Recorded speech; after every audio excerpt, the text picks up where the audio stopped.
Hello everyone and welcome back to the Don't Kale My Vibe gardening channel. It is still very much winter here. It is only February, but last year I planted my carrots in March and I felt like they did really well, and I could have gotten more out of our spring weather here in Tennessee and decided to start a little bit earlier this year. So the first thing we did was clear off the garden beds, just the leaves off the top, not disturbing the dirt too much, and the carrots I picked were these round Paris variety as well as some sugar snap peas. The peas I like to grow along the trellis here, and in the hot summer months, the peas kind of shrivel up and don't do as well. So I wanted to start those earlier than I did last year. And the carrots that I chose are actually a variety that says you can start them in March. However, I'm starting them a month early just for the heck of it. You know, the groundhog said that spring is coming sooner.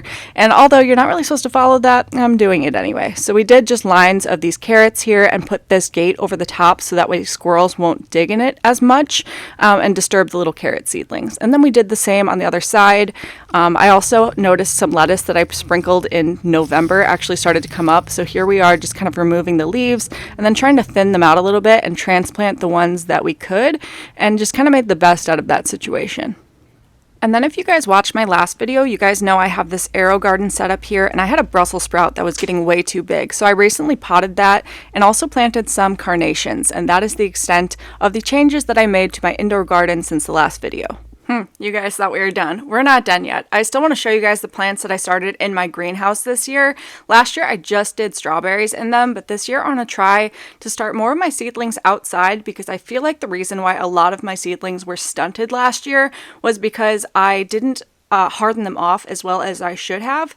So I feel like the best transition to doing that is just to start them outside in the first place.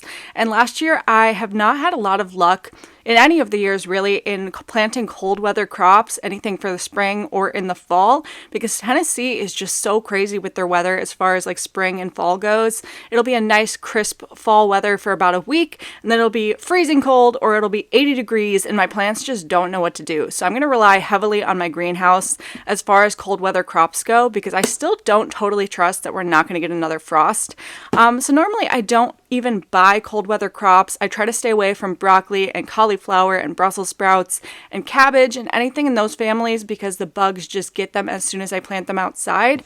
But for Christmas, I was actually gifted this box. It's from the Garden Pack brand, and it is a seed box.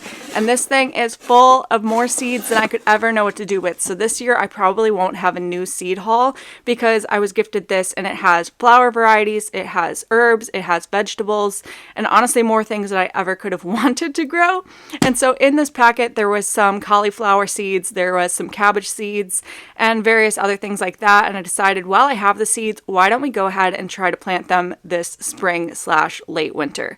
So I'm going to take you guys out to my greenhouse. It's just a really cheap greenhouse that I got on Amazon. It's more than anything just keeps the frost off of the plants, doesn't necessarily get too much warmer than the weather outside, but in the sun it actually does really help to keep the plants warm in these end of winter months. So I'm going to take you guys outside and show you guys what I have growing out there. So initially I didn't want to film a voiceover, but my neighbor's puppy was outside barking at me, so we're going to do it this way. Here is the greenhouse I want to share with you guys, and as you can tell by the condensation, it does trap heat fairly well. And here are the potted plants that I have going on for now. We have purple Sicily cauliflower, snowball cauliflower, Chinese cabbage in these bigger pots. And then over here we have some experiment pots. So we have poppy, sage, nasturtiums, a little bit of sorrel and things like that I just wanted to see like if they'd sprout in the greenhouse and stuff, and I'll probably transfer it into the bigger pots or even into the garden beds as I see fit. But let's close it up so it stays warm in there. I'm going to show you guys another experiment. Back in November we had some sprouted garlic that I just bought from the grocery store, so I planted it and it is sprouting. And here are my blueberry bushes that I will not mistake for dead again this year. I know they look very dead, but they are well alive. So that's everything that I currently have going on outdoors, and then in the previous video you guys saw all of the plants that I currently have going on inside. Next month it's going to be a little bit more exciting because we're going to do seed starting in February, and then of course we're going to work on transplanting. And this year I want to do a mixture of starting in my hydroponic gardens as well as the traditional gardening that I usually do with the grow lights, starting my plants. I'm pointing here because I have grow lights underneath every shelf that I'm currently storing sweaters on. So we're going to have plants all over the place. My plan for the gardening channel this year is to hopefully have a video up every single week. Obviously in the winter there's not a whole lot going on. I don't have that many pots to be starting things outside. I also want to order some bare root plants such as strawberries. Last year I bought a June bearing variety and didn't realize that truly means they only sprout in June. So this year I'd like to get everbearing and have strawberries all season long.